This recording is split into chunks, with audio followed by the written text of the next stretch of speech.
Hey beautiful people, it's your girl Kanisha Birikorang. Welcome back to my channel. I pray that you guys are blessed and highly favored. First of all, beat up your chest to my new subscribers and to my day one subscribers, those who followed me over from my other channel.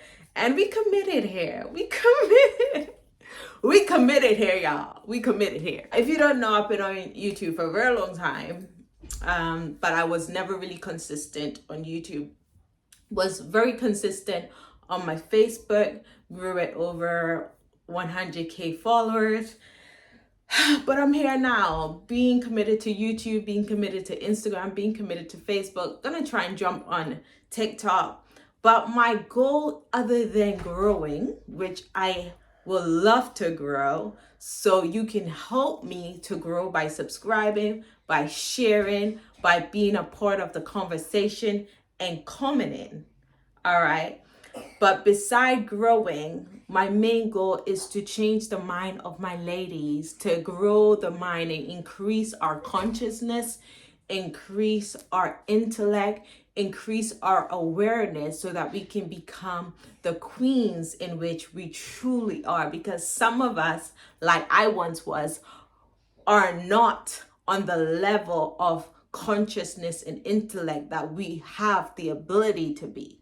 Now, today we have an interesting topic, but before we get into it, make sure you subscribe. Make sure if you have not bought my book yet, go ahead and support and stay connected because I have some very interesting and great, fascinating news to share with you coming soon. Let's get into this video.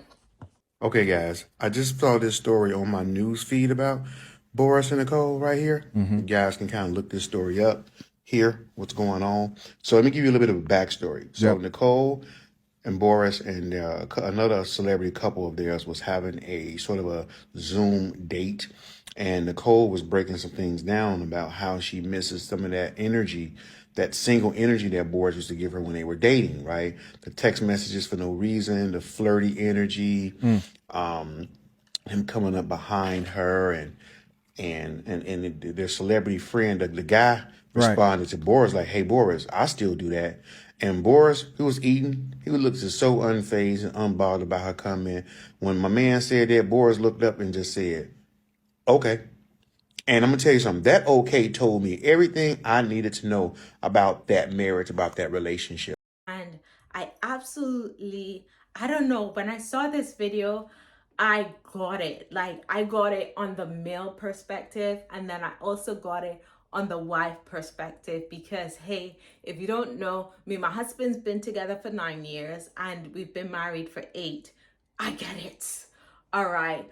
But other than just spilling the problem, I've not just come to spill the problem, but I've also come to let you guys know what I feel have helped our marriage to become again intimate, to become again kinder. We're way much kinder to each other.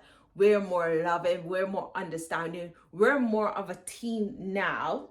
But I definitely understand this phase where I believe it could be a phase, right? But if they take the necessary steps, right, they can overcome this, and not just overcome. We don't want to just overcome. We want to become better, right? We want our marriage to thrive. We want our marriage to look better than last year and the year before and the year before. And so let's listen to the conversation. Let's watch. And then I'm going to get into how we can fix that. I don't necessarily want to be single. You know, I wish that he was my boyfriend again. I don't necessarily want to be single, but I miss the single life. I miss the text messages for no reason. I miss the coming up from behind me when I'm scrambling eggs and just kissing me on the back of the neck. Like, I still do that, Boris. I still do that. Okay. That, for me, that's so hard to watch because as a woman, and as not just a woman and a wife that know that me and my husband been through that stage, it's so painful, right? It's so painful. And the Bible ain't no lie. Like when it says that the woman will live for the approval of her husband, the Bible is not lying. But there's so much here. I don't even know where to start, but I definitely want us to listen to what the guy have to say. And hopefully I don't lose my thought. But there's so much here. One thing that I've learned, a man can be with a woman, as in be in the home, be there with his body, but absolutely absent and not present, right? He's not there, right? His attention is not there. His body's there, but him, he's not there at all, right? And when you are a woman and you are committed to this man, and he's not giving you any attention, he's not giving you any love, he's not adoring you, it's absolutely difficult. And that's where I talk about in my video, when me and my husband was going through a difficult time, I really wanted to step out of our marriage. Now, I go into the video and I explain why I didn't, which was mainly the fear of God. But I'm thankful that I didn't as well, because that would have been the easier way out. Because one, my husband's not a bad man, right? He's a good man. However, we had our issues and we had our problems and we had our dysfunctions, and we had to deal with them and we had to face them individually and together, right? So let's listen what the guy have to say, and then I'm going to go into how our marriage got better and how your marriage or your relationship can also get better. I know by that okay that Boris is fed up with Nicole. He loves Nicole, but he don't like Nicole. So I'm going to tell you something that women have a hard time understanding and men have a hard time articulating. The energy that it takes sometimes to continue to bring structure to a woman's chaos, her energy, the things that she do drains a man. It drains.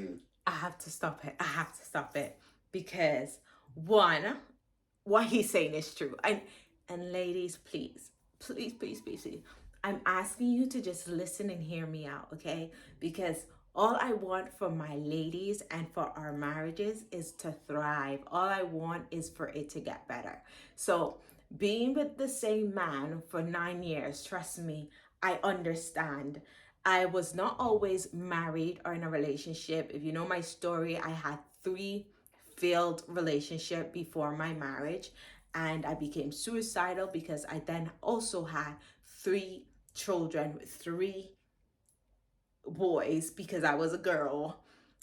And I just felt like my life was an absolutely mess and I didn't know any better. I didn't know how to do better.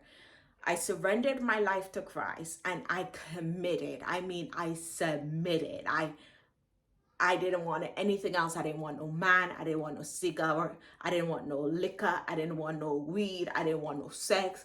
I needed desperately God, because I was tired of making the same mistakes in my life. Now, being married to this man, a good man, a committed man for such a long time, and going through the same thing where there was a time in our marriage where I knew he lost interest and I knew he was no longer in the marriage. He was here, but he was not in the marriage. And I can agree that he could have been frustrated and he could have been fed up, you know. And when I watch it, it's like, wow. And the funny thing is, I heard this before, celebrities is going through the same thing that us, you know, everyday people are going through. And to see it on a bigger scale is very important. And we're not using it to judge, but we're using it to teach. One, I agree. When I look back at how I used to be, for my husband to even be with me for so long, it's absolutely amazing, right? And he's done well, y'all. He's done well. And the thing is, we don't realize how when we are emotionally ignorant, and us women, we're quite emotional, right? We're very emotional. We're very in tune. But when we are emotionally ignorant, when we are not disciplined and aware, right? Aware of self, aware of outbursts, aware of how we deal with things, we mishandle people that genuinely care and loves us. And I don't feel like we do this intentionally. We do this ignorantly, right? And I did that. I was very ignorant with my emotion, very ignorant with my outbursts. I was really a child in an adult body, and I was handling the world and those around me in a very immature manner. I stopped pointing finger at my husband, and I really started to look at myself, and I really started to reflect, and I really started to pray and ask God to help me. I needed help, because we always want to pray for our husband. God do this, God do. But sometimes we're the one who need the prayer. We're the one who needs the wisdom. We're the one who needs to be broken and transformed into a better woman, a better wife, a better mother, a better sister, a better person as a whole. And when I did surrender again my emotion and myself to God, and I started reading and listening and being coached and mentored in marriage and relationship, I saw my flaws. I saw my mistakes. I saw how I could have been a better and how I could be a better woman and wife. Right? And a lot of us were going through life and going through our relationships, never reflecting, never looking at self, and never wanting to do better because we don't know that we can be better. And I want you to know you can be better. You can be, I am so in love with the woman that I'm becoming. And if I did not go through that transition in that stage with my husband, I would have never been challenged and pushed to be better and to do better. And you're probably going through it. And I'm telling you, sweetie, sis, you're going through a time where you're being challenged and you're being pushed. And hey, let me be very absolute and clear. I'm talking about a good man. I'm talking about a responsible man. I'm talking about a dedicated man. I'm not talking about a boy that you're trying to be soft with, right? We can never be soft with a boy because one, we can't trust him. He's irresponsible. He's out there doing his thing and coming back, lying and bringing bad spirit and bad energy to you, to your womb, to your... Let's not get into that. I'm talking about a good man, a committed man, a responsible man, a man's taking care of his home and his family. Even though he might have tapped out, this is not a time to look at him, but this is a time to look within, reflect, and listen to what our men are saying and work towards becoming the better version of self. A lot of music about when a woman's fed up, there's nothing you could do about it. But let me tell you something. When a man's fed up, he becomes trapped in that relationship. They have kids. And this is how I know Boris loves her, because he didn't walk away from all of that chaotic energy that she's bringing to that man's life. He's going to provide for her. He's going to make sure the kids are good. He's not going to put his hands on her. He's not going to even cheat on her, but he's not going to like her. He is going to suffer through that relationship and that marriage. And a lot of... And let me just stop here. It is so sad to hear, but I agree. I agree because I've seen my husband in this position where he's going to suffer through it. He's going to suffer. I don't like you. You're driving me crazy, but I'm going to suffer through it, right? And if you listen, I say this in my video, we are each other's plant. I'm my husband's plant. I'm his flower. He's my plant and my flower. And I'm either feeding him poison or I'm watering him. I'm being his sunshine. I'm being his peace. I'm being his love. I'm being his helper. And he's able to give that back. And I realized I was in a place which you might be in a place where, oh, I want this, I want that. You don't take me out no more. You don't pay attention to me anymore. You don't this. But when was the last time you paid attention to him? And I'm not just talking about sexually. I'm talking about as a whole. Even though our men, they're quite inwards when it comes to emotion, where they might not always speak out and express how they feel. If they are our men, we should be in a position to read between the lines, read between their body language. They're not happy. And when was the last time, which I had to ask myself, right? This is a teaching moment. When was the last time you thought, how can I make this man happy? How can I give this man back his peace and his trust and his respect and his honor? And if he didn't have it before, which I believe he should have, we're talking about a good man, how can I give him back his peace, right? How can I give him back his rest? And giving someone peace and rest when they're not giving you what you want is difficult. It's painful. It hurts. But can I give you good news? That in the long run, you're going to reap what you've sown. I've seen that in the long run of me learning, growing, developing, becoming, that my husband has even become better. The years that I spent arguing and nagging and vexing and this and that, I look now and I thought all along, all I had to do was look within. All along, all I had to do was better myself. All along, all I had to do was love on me, become a better version of myself so that I can even love on him better and more, water him more, be his sunshine more, be his peace more, service more, right? And out of this comes a better relationship. Out of this come more love. Everything that you wanted, that you are nagging about, he's going to happily just give it. Oh, you want that baby? Have it. Oh, you want that? Have it. Have it, babe. Anything you want, I will give. All it takes is for you to look at this man and be like, okay, how can I be his peace? How can I be his love? How can I be his service? Right? Even when, it is so hard. Even when he was getting under my skin. Even when we weren't getting along. To bite my tongue.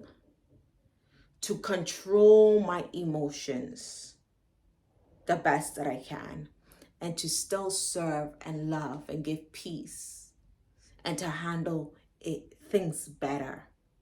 All return to me even more. Everything that I was nagging about, I get. Why? Because I learned that I shouldn't say nagging, complaining, constantly getting at him. I need this, I want this, you don't do. But instead, presenting myself as his wife. So getting up, making sure the house is in order the best that I can with 5 children at the time, for washing, getting cleaned up, brushing my hair, putting on something nice. Baby, do you want breakfast? Going to make breakfast. Or baby, what would you like for dinner? Making sure, preparing more and being of service more. Is there anything that I can do to help you today? Oh, watch the kids. Make sure the kids don't come in the room because you're working from home. Anything. And the more your man see you trying, developing, I had to really once again focus on Ken. I was doing it before my husband came along. And now I was married, and once again I had to find a place of, who are you? Who are you becoming? What else is there of you, right? And I am loving who I am becoming. I am loving who I have become. And when you take the time to find the books, to read and listen to the mentors, positive people who are speaking life into your marriage, life into your soul, life into your heart, and really learning emotional intelligence and emotional control, really learning who you are. because you are already that person. You just have not been introduced to hers yet. Okay, let's continue. Not gonna like her. He is going to suffer through that relationship and that marriage. And a lot of people say, well, why don't he just leave? Because men are not bred to leave. My grandma told me something, God rest her soul. She says, when a man leaves a woman, it looks bad on the man. But a woman can leave a man and she doesn't have that same stigma attached to her life as a man. Because forever it's going to look like a man left his kids, left his wife. And that's a real big stigma as far as how men feel inside. And they was raised to suffer through. Men suffer in silence. He's there. He's going to take care of the family. He's going to be there. He loves her. True. But he don't like her. And when a man don't like you anymore, all that affection and holding and kissing and intimacy, he's not gonna bring it. See, in the beginning of a relationship, men, that energy of that attraction that he has, that sexual energy that he has, it's what draws us towards you. Of what he just said, and sometimes when we're in it, we don't realize how true it is, right? But we are our husband's helpers, right? And I want to emphasize helpers because I don't want to say it, but I'm going to say it because a lot of women or young ladies are with boys and giving all their wife jewels, right? But that might not even be a husband, okay? And then you're going to get tired, burnout, fed up. And when your husband do come along, if you allow yourself, you're going to be bitter and hurt. But we are our husband's helpers. And a way that we can help our husbands is by helping ourselves. And I found that when I started to work on self, paying attention and aware of my dysfunction and my flaws and my mess and working towards the better version of self, the more help I could be to him, right? The more loving I can be to him, the more caring I can be to him. And you see, when we are focused on our husbands and what they're not doing, and they don't like me, and they're not interested in me, and they're not paying attention to me, our focus is on our husbands who we cannot change, right? Because even though we are together, we are also individuals, right? I can't change my husband. If my husband change, it changed for long term and not because I forced him to do something, that change is going to last. If I force it upon him, it's not genuine, right? He has to want to change. But who I can change is me. Who I can work on and who I can, focus on becoming better, it's me. And by doing so, I realize, and I'm not doing it just because of my marriage. I think the issues in my marriage forced me to look at me. And I had to figure out to life for me, right? And out of learning to life for me, I realized my husband became a better man because I was becoming a better woman. I was handling him better, right? I was no longer, I had to put down that ratchet outburst, that child and immature cussing and slamming off dooring and not listening and just acting cray-cray and raggo. I had to learn to put that down. I had to discipline myself. And I had to learn to put in the boundaries in a loving way, but in a sure of myself way. And I know that by helping me, I helped my husband. And if one thing that I learned is that if I genuinely love my husband and he's important to me, even though we're going through our storm and our mess, I still want good for him. And that is love. Love is even when that person is not doing for you or not serving you as you would like, you still want good. And if doing good to me will do good to you, then I'm gonna do good to me, right? And so I know you might be in a difficult place, and I know you might be hurt and in a lot of pain. But can I just put to you, you don't have to take it, that one of your biggest setback is you.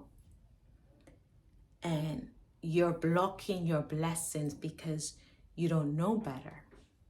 But just you watching this video tells me you want to do better. And it takes time, and it takes discipline, and it takes effort, and it takes hard conversations with self and with your spouse, but with commitment and with time, I promise you, you will see the fruits of prayer, the fruits of knowledge, and the fruits of commitment in your life. Let's continue the video. It's the thing that makes us get out of the bed. It's the thing that make us work 16 hours a day and spoil you with riches because of that attraction that we have. But the more that chaotic energy that you spill out, the more he has to come and deal with that and put that thing under subjection and control. It burns him out. It burns him out, and he is not going to like you. He don't want to hold your hand. I don't even know. It's so hard because I know if you're going through this, it has to be difficult, man or woman, right? But it starts with you, right? How difficult is it to see someone not meeting your needs and to choose to not complain and to look within, to pray for that person, and to start self-reflecting, self-healing, self-nurturing, and becoming, right? Becoming the best you can be, right?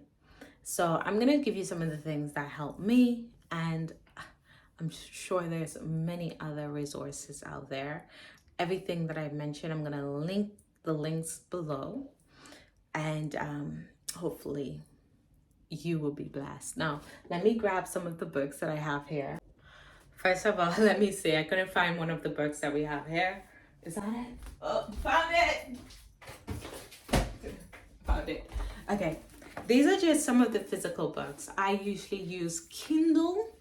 That's my to-go. Let me just put out some of them, and then hopefully, I'm a reader, guys. I love reading, and I would urge you, like, if you want your life to get better, become a reader yourself.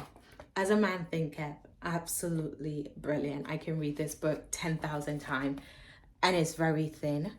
It's also on Amazon and YouTube. So if you're not a reader, but you can listen, definitely listen to it. Listen, R.C. Blake's, he's my go-to guy. I listen to him. I've read all his book. I've read this book like 3 times, his Queenology and his Father-Daughter Talk. Love them, and I could just read those books over and over and over again, because by reading them, it reinstate what it's saying in my head. Love Dear, someone introduced this to us, and I introduce it to every couple. Love Dear. You guys have to read that book. Louise Hay. Louise Hay is my mentor. She's my coach. She's my helper. She's guided me into healing in so much ways, and I just thank God for Louise Hay. Louise Hay. I have her books on Audible. I listen to her on YouTube, And I love reading her book. I have the kids reading it as well because I think it's really good for like emotional intelligence and self-awareness and intimacy. We're still in this book, and perfect. It's a 100-day guide to lasting relationships. So good. And I'm just gonna go into my Kindle and just tell you, I'm actually reading 3 books right now. I don't know what is, I don't, right now I'm reading, Men Are From Phoenix, Women Are From Mars. I'm gonna look for it, but this book, we listened to this book on YouTube. I'm gonna give it to you guys, but everything that I said, I'm gonna put it in the link below. So, His Needs, Her Needs, books that I'm reading right now. How to Do the Work by Dr. Nicole Lepira, I hope I'm saying it right. The Proper Care and Feeding of Marriage, and there's also the Proper Care and Feeding of Husband. My Mother's Rule by Dr. Lynn Toller. I don't know if she's a doctor. I don't know why I'm sure she is, but Judge Lynn. Yeah, My Mother's Rules. These books definitely help me. These coaches definitely help me. One that I listen to is Dr. Miles Monroe, R.C. Blakes, and Louise Hay. I have to listen to them on a daily basis. And I hope this helps you. But submit yourself to God. Submit your marriage to God and be obedient. Be obedient. I remember there's time that I wanted to cuss my husband out. And I would hear that quiet voice says, be quiet. I know it's hard. I know it's difficult. Be quiet. Shh. And how hard is it sometimes to listen to that voice? Because we're in our feelings. Okay? And sometimes because, as I said, our husbands are inward, we do not realize that if I'm hurting, he's hurting. If I'm sad, he's sad, right? If I'm peace and joyful and happy, he has peace, right? And so I hope this video helped you. God bless. And don't forget, by subscribing to my channel, by sharing, helps me to grow. And I'm committed, y'all, so help me to grow. Help me to grow. And thank you so much for commenting. For my new subscribers, I'm blessed. For my new subscribers, I'm thankful, and I won't waste your time. I promise. God bless.